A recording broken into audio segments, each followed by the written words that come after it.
Nigeria's #1. Okay, need I say more? What more can I say? We'll leave it at that. All right, let's quickly take a break. When we come back, Professor Ebere Onwudiwe, the chairman at O Analytics, will be joining me. We'll be speaking about a lot of economic issues, so many things to talk about. But join us online. Drop a comment at ABC Money Show Live. That's on Facebook. You can also find me on Facebook. Drop your message there. You can also find me on Twitter. The handle is at Nancy Ilo. Find us also on Twitter, The Money Show Live. Let's quickly take a break. Professor Onwudiwe will be joining me. Political with what should be said straight to Nigerians, you know. It's good to treat us as adults sometimes and tell us, look, everything is not a bed of roses. And we are taking our time to do a much more long-run corrective. I think that's the way I read his statement. But I can understand the frustration expressed by the backlashes as well. Okay, Prof, let's take a look at the 2016 budget. The Senate, of course, has passed that. Is that also coming as a relief, so to speak, because it seems that the economy is on a standstill right now, and a lot of analysts, I also say it here on the show, that fiscal policy or the fiscal authorities need to do a lot more. And this is President Buhari's first budget. Of course, we hope when the two houses, that's when the two chambers rather, do their job, they will transmit it to the president. The president will assent to read. So we'll now begin to see work done. So will there be some kind of relief? Yes, I hope it will be a lot of relief. And I think that a lot of us are expecting the budget to be signed by the president so that it will begin the implementation process, which will now put a lot of the funds into the economy. Because as you see, the limited liquidity is hurting everybody else in the system. So my hope is that the president will do most of his checks, you know, and then do the right thing by signing the budget, and so that the ministries and other institutions will begin to put the money into the economy by doing things with the allocated funds. Prof, will there be any meaningful change with this budget? Bearing in mind that we've had budgets in the past, you know, and we've seen little change, you know, even in implementation process, not up to 50%. So will there be really any meaningful change? If we're talking about budget, is the budget the solution to Nigeria's problems? Or Nigeria's challenges? Is it actually, or should we begin to think a lot deeper than just the usual ritual annually? Because I'm thinking, come off it. We've had budgets for how long? Okay, this is the highest, some may argue, 6 trillion naira fiscal support, as it were. But what will change? Well, I think that is a very good concern that you're expressing. Because unless the way of doing things change, it doesn't matter the number of budgets or the size of the budget. You know, if the way of doing things remain the same, the problem will linger. And but my hope is that this is a government based on the promise of change, which suggests to me that the way of doing things will actually change if they are serious about the mantra of change, about the promise of change. And if that promise is kept, it means that a lot of the monies in the line items of the budget will be actually spent for what they are designated for. And I am assuming that that is why the president is taking this little delay about looking to see that this budget is not padded. You know, there are no riders that are put in there by people in the assembly for pet projects. I think that's what's causing the delay, just looking at them and making sure that they are right. But the other problem is where the money will come from. You know, I think we already rather very deeply indebted at domestic level, as you know, And so if they can raise the money and allocate the money as was specified in the budget, and the money gets to create public jobs and people are employed, we will be reducing unemployment and improving on the situations of the unemployed.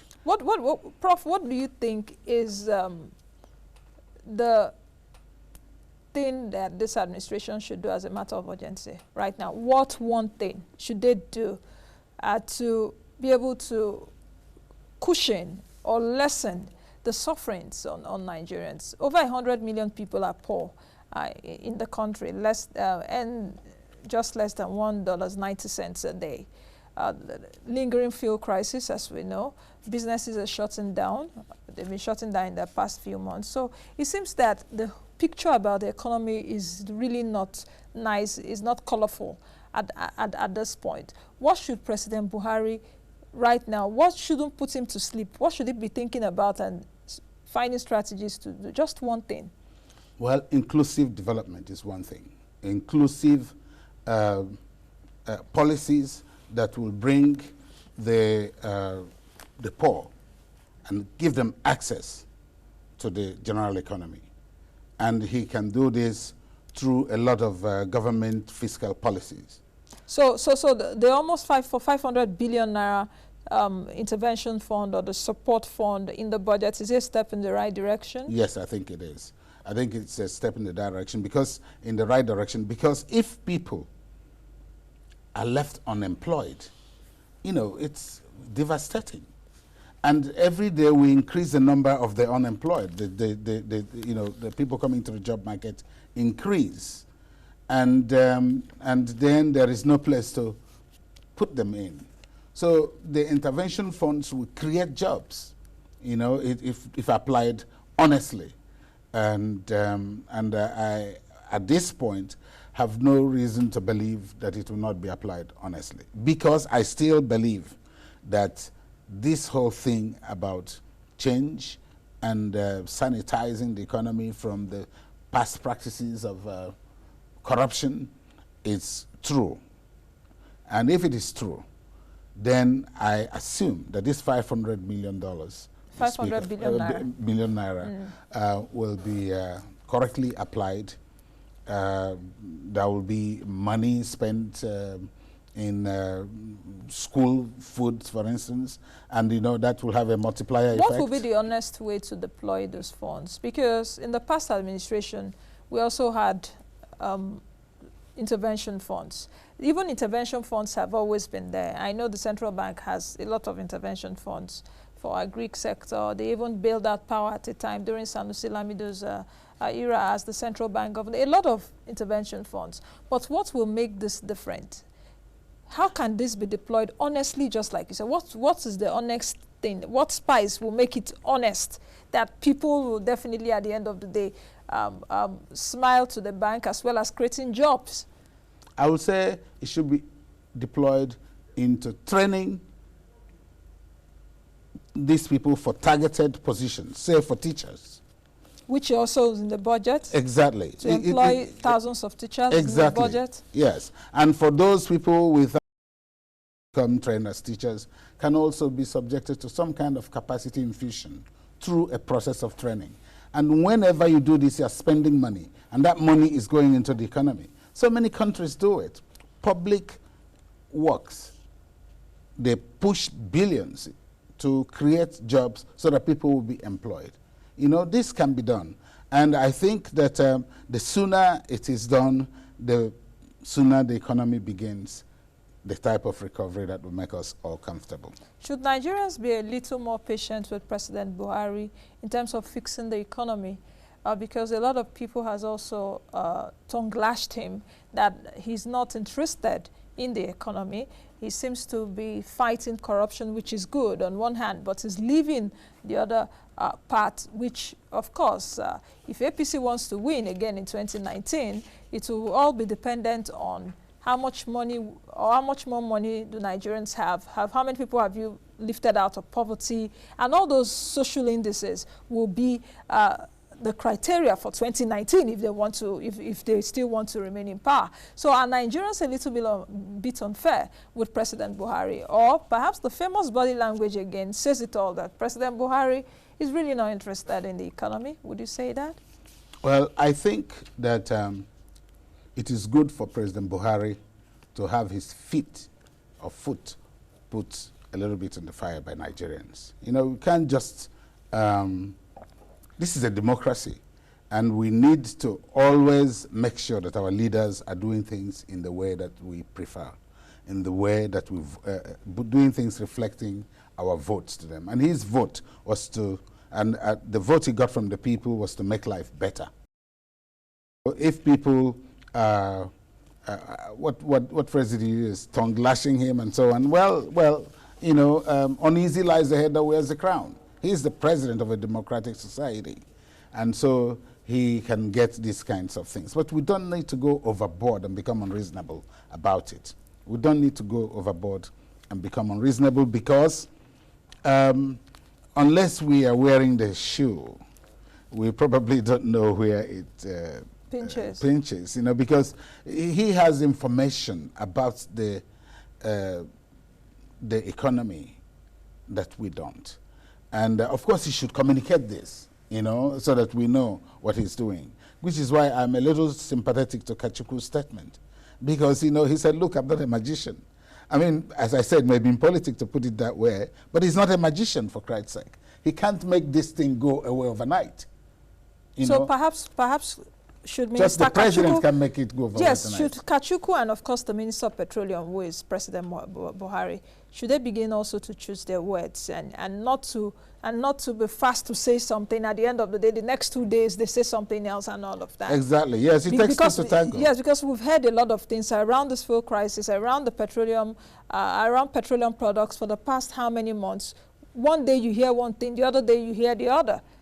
Yes, I agree with you. Everybody, the governor and the governed, the ruler and the ruled, should be more careful in how they address the issues that are bothering all of us. Should President Buhari be held accountable for the lingering fuel crisis? Just taking you back again, because you brought me back there. Yeah. President Buhari is the Minister of Petroleum. Yes, should he be held accountable? Yes. As the minister, not as the president. Yes, now. as the Minister of Petroleum. As the Minister of Petroleum, yes. should he be held? Because I said it at my during my intro that don't you think he should be held responsible? He should. And well, every minister should be held responsible for his position.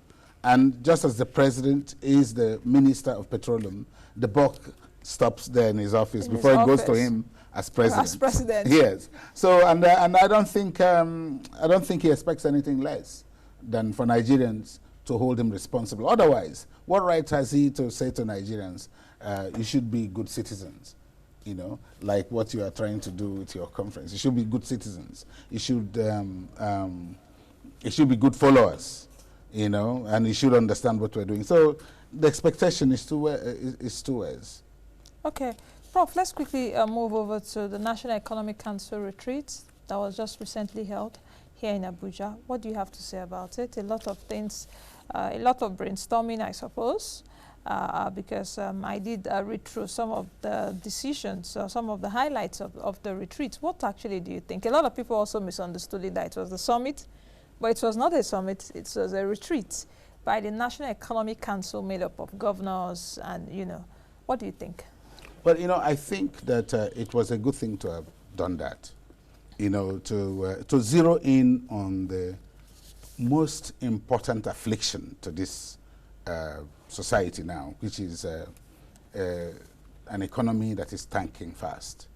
And of course, the problem of the economy is not brought by this new administration. It is something that is external to us, because its immediate cause is the fallen oil price, of course. And so you need to get your economic team together, your government together, and stakeholders in the country to reflect on what is the best approach. I think that's what they did.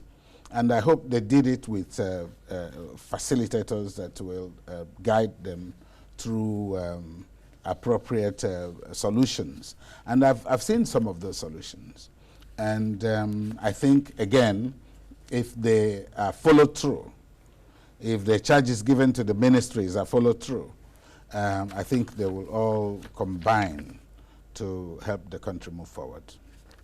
The governors that actually sat at this retreat, do you think that they would actually improve their states' economies as a result of this retreat? Because you're seeing that most of these governors are not even able to pay salaries. They borrowed money in the past few months to pay. Of course, the loans have been extended to as much, I think, 20 years for them to pay. And my question at that time was, will you continue to borrow to pay salaries? So you saw that these were the same governors that sat down there. Yes. Just like 2 or 3 states, rather, that actually can survive on their own. Or perhaps even 1 state now. And of course, should I say it again, Lagos State, you know. So what do you think? Even Lagos State even needs to fasten its seatbelt now because the economy is, the outlook is gloomy. So Lagos still has to fasten its seatbelt. What do you think? Well, you know, I think when it comes to critical commentary on governance in our country, especially economic governance, the governors are getting away with murder. Nobody focuses on them. Everything is concentrated at the center, as if it is the only place where there is government. But there are 36 other governments, I mean 35 other governments, as it were, including the FCT. That's 36, yeah. yes, 36 other governments, you know. And so, you see, if we begin to pay attention to the states and make them improve governance, make them improve, become more independent, make them become more competitive, then we will stop putting every attention at the center and things will start getting better